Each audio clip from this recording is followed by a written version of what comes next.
Narito ang makwelang si Kuya AJ Garces, maghahatid ng mga balitang tampok, usaping patok at talakayang may hugot. Tonight with Kuya AJ.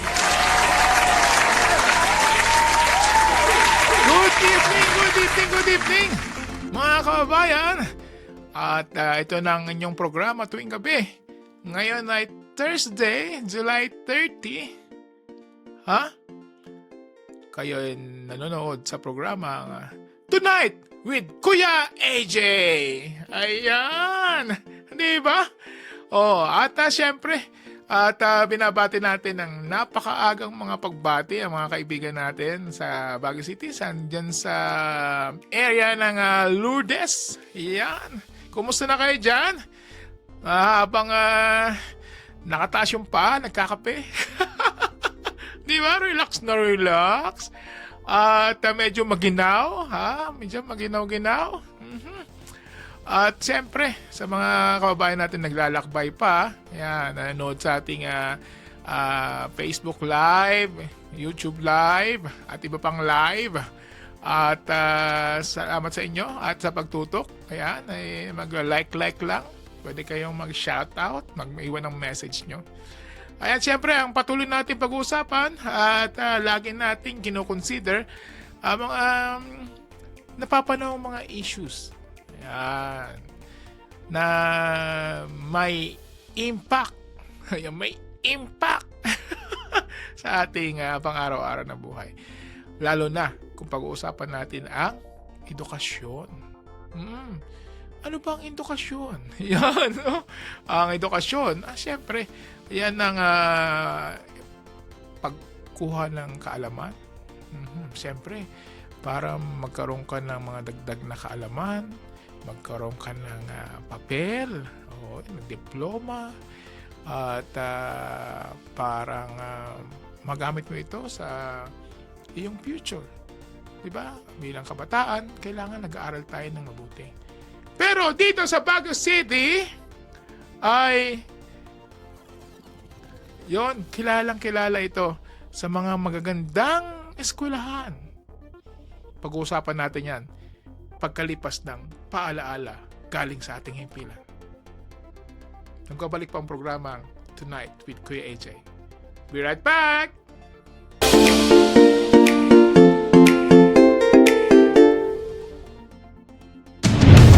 Abangan ang mga malalaking kaganapan sa Northern Luzon.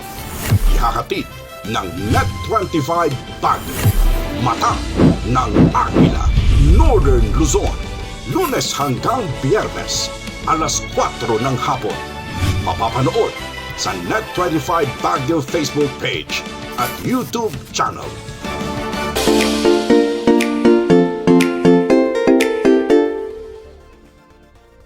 At nagbabalik po ang ating programa Tonight with Kuya AJ. Gaya ng ating iniwan kanina. Parang galaw-galaw ko. Iniwan natin kanina. Napag-usapan natin ang mga ukol sa education dito sa Baguio City. Kung nais nyo ba mag-aaral dito sa Baguio City. Di ba? Bakit gusto mas maganda mag-aaral dito? Mga katanungan yan. Magkano ba yung mga posible nating gastusin para nag-aral ka sa Baguio City? Bakit kaya maganda na mag-aral dito? Marami akong kilala na mas gusto daw nila ditong mag-review sa board exam. Dito na rin kukuha ng board exam. Gusto na rin dito mag-aral. Dito na rin pinapadala yung kanilang mga anak para mag-aral. Siyempre, unang-una, ano mga kailangan nilang i-consider? Tayo, sa mga nakikinig sa atin sa programa ngayong gabi. Una, kinoconsider nila na ideal climate meron ang Baguio City, which is conducive to learning. Madaling maganda mag-aral, malamig, relax lang. Hindi masyadong stressful. And stressful na sa weather. Stressful pa sa exam. Dito, exam lang ang may stress. May pressure. Yung weather talagang cool na cool. Di ba? Ang lamig dahil sa ang height ng Baguio ay around 5,000 feet. Roughly, ilang metro kaya yun, di ba? 5,000 feet. Yun, all year round, from 18 degrees Celsius to 24 degrees Celsius. 24, mainit ng araw eh. O, di ba? Kaysa naman dun sa ibang lugar nga na maabot pa minsan ng 40, 38 degrees. Medyo mainit na po yun. Considering na nasa tropical tayo area, pero Baguio City still the coolest place in the Philippines. Yan, di ba? Dahil nga sa lamig. At ang Baguio City ay tinuturing na premier educational hub. Premier educational hub. Yan. Na maraming malalaking university na nasa Baguio City po, lalo sa North Luzon. Iba pa narinig ko na ang Baguio City daw ay Center of Excellence and Education sa North Luzon. Diba? Meron tayong una, yung ating public university na University of the Philippines, Baguio City. Yan, di ba? Meron tayong St. Louis University. Di ba? Meron tayong University of Baguio. Meron pang University of the Cordilleras. Meron din tayong di ba? Baguio College of Technology, BCT. Kung gusto niyo mag-aral ng mga technical courses, BCT is the way to go. Yeah, Baguio College of Technology.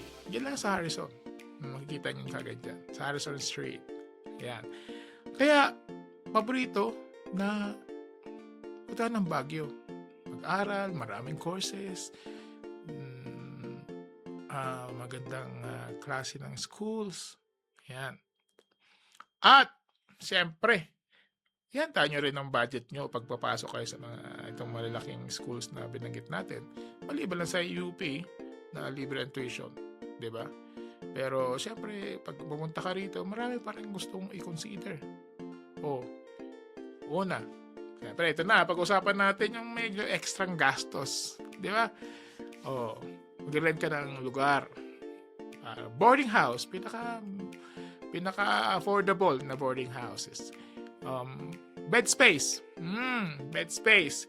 Isang kwarto, sa mga nakikita po namin, ay minsan 4 kayo sa kwarto.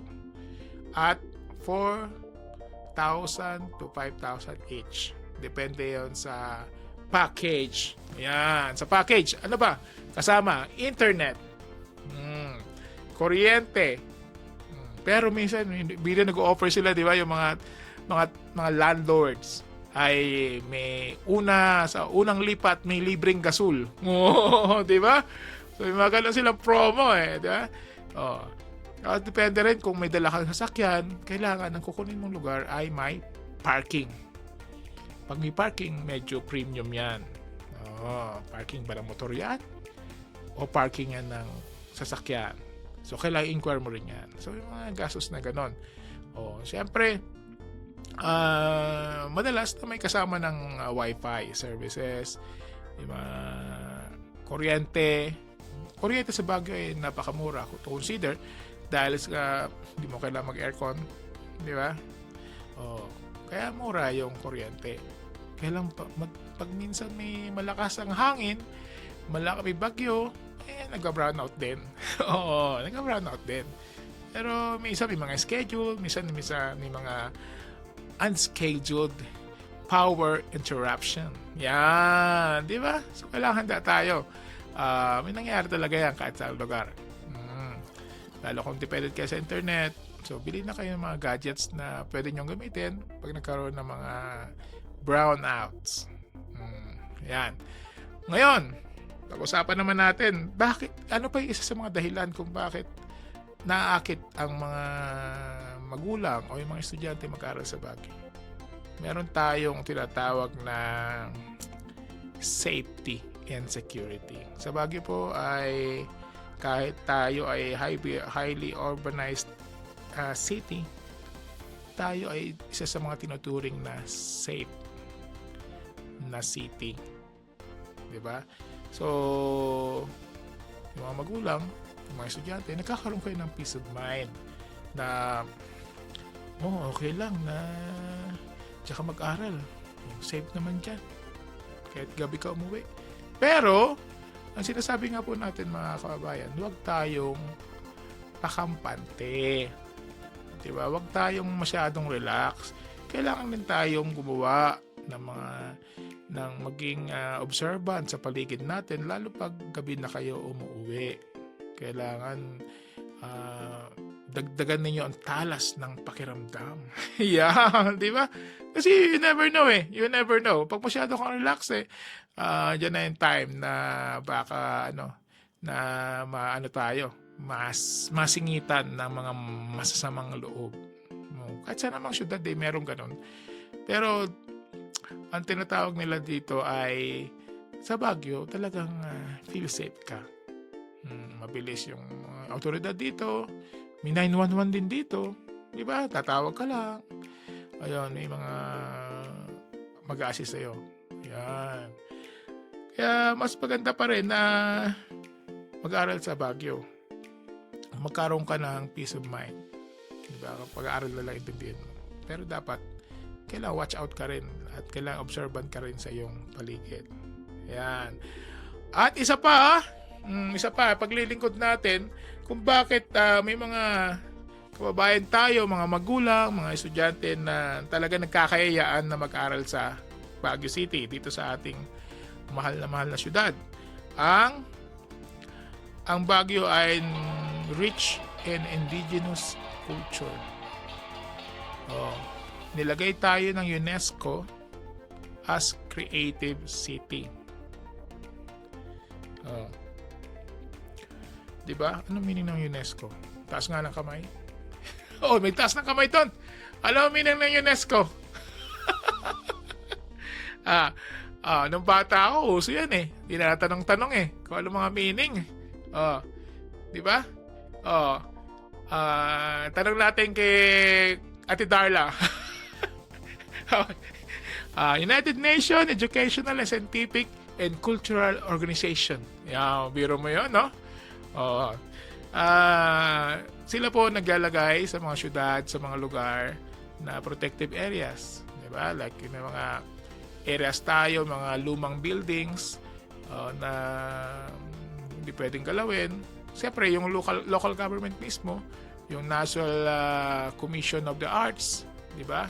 Ay tumutulong yan na yung mga building, mga lumang building na i-preserve para sa ating kultura. Preservation ng culture. Na ang Baguio nga ay kilala sa pagkakaroon ng mga ganyan sa mga culture, arts, kaya merong relaxing outdoor diba? Makita mo habang nag-aaral ka, nakita mo yung mga murals, ang ganda. Hindi yung mga tawag dito? Tawag doon sa nagdudumi ng mga dingding natin? Type mo nga. Ayun. Pinipinturahan. Di ba? Pinipinturahan lang yung mga dingding natin. Di ba? Sa Baguio ay bihira ka makita. No? Napakabihira. Bihira. At syempre, itutuloy natin ang ating balitaktakan kung bakit gusto mong at maraming may gustong mag-aral dito sa Baguio City. Magbabalik po ang Tonight with Kuya AJ.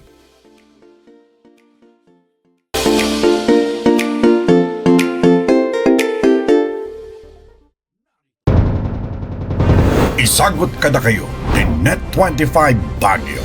Dagiti kang runaan adaman, manipod amyanan aluzon. Daytoy, tinamag iti amyanan. Manipod Lunes aging ka Biyernes, alas 12:30, aging ka alauna timadem. Damag iti amyanan, Ilocano Newscast, Net 25 Baguio.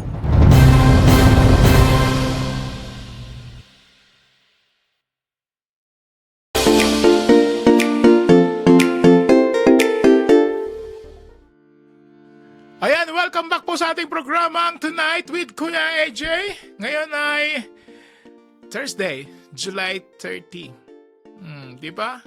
Patuloy po natin pag-usapan ang kanilang iniwan natin. Ano ba yung mga katangian ng Baguio City? Bakit marami? Marami ang gustong mag-aral dito. Maliban sa klima, sa safety, dahil ito ay tinuturing na educational hub o center of excellence, di ba? Na pag nakatira ka nga doon ng Baguio, para ka nag-abroad. Totoo ba yun, Kuya Mark? Para ka nag-abroad.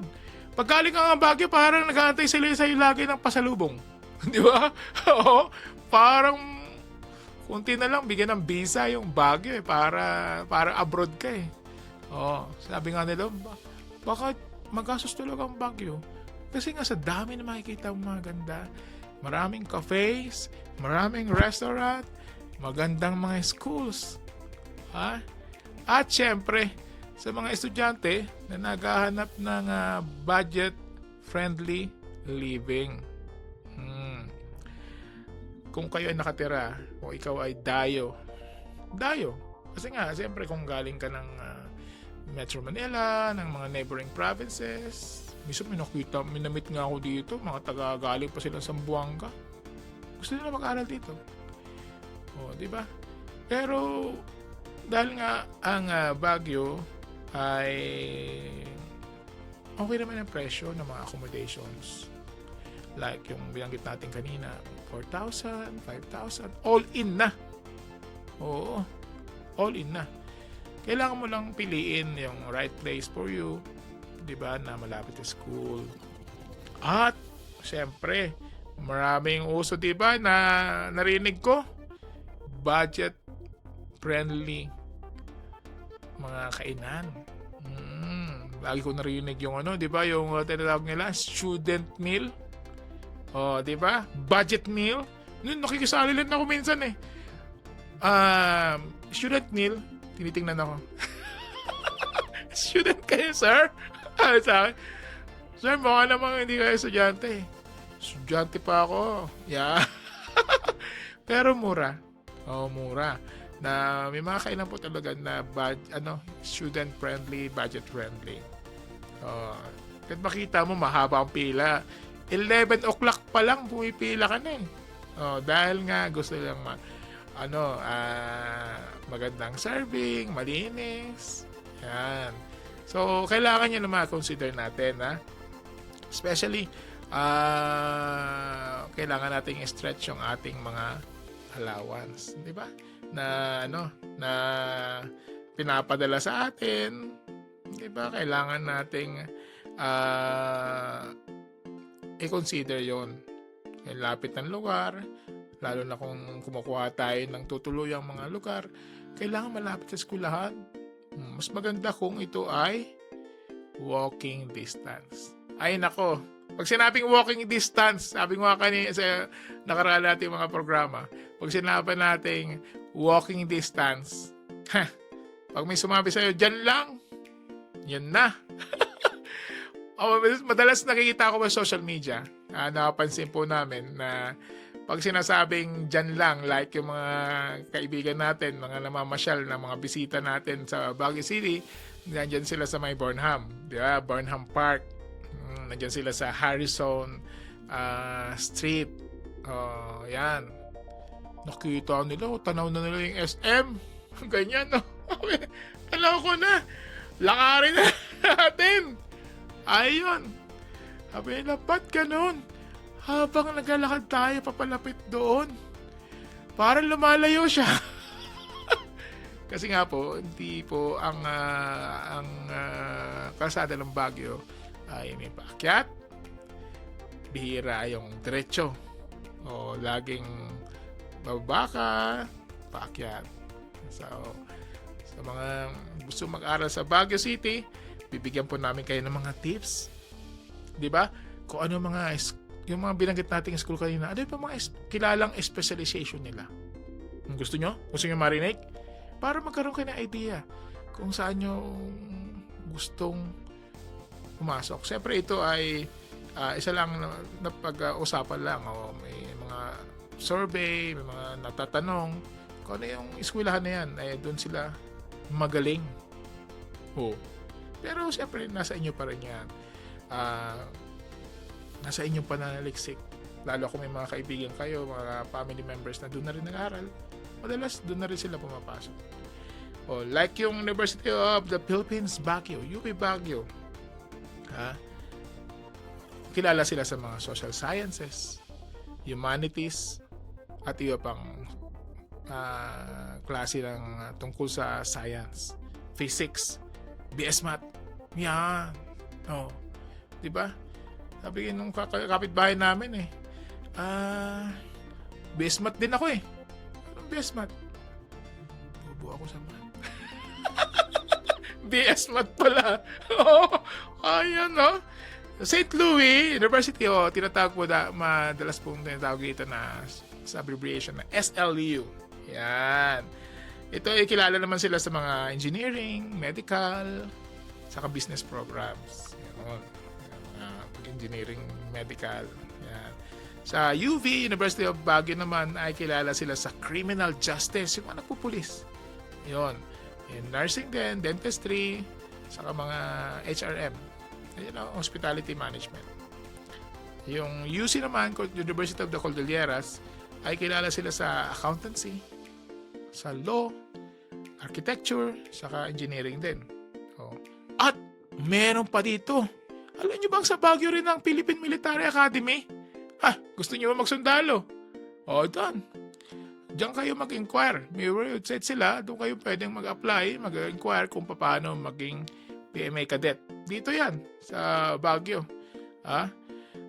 Ito ay nag-iisang training school o eskwelahan para sa mga gusto maging membro ng armed forces, maging opisyal.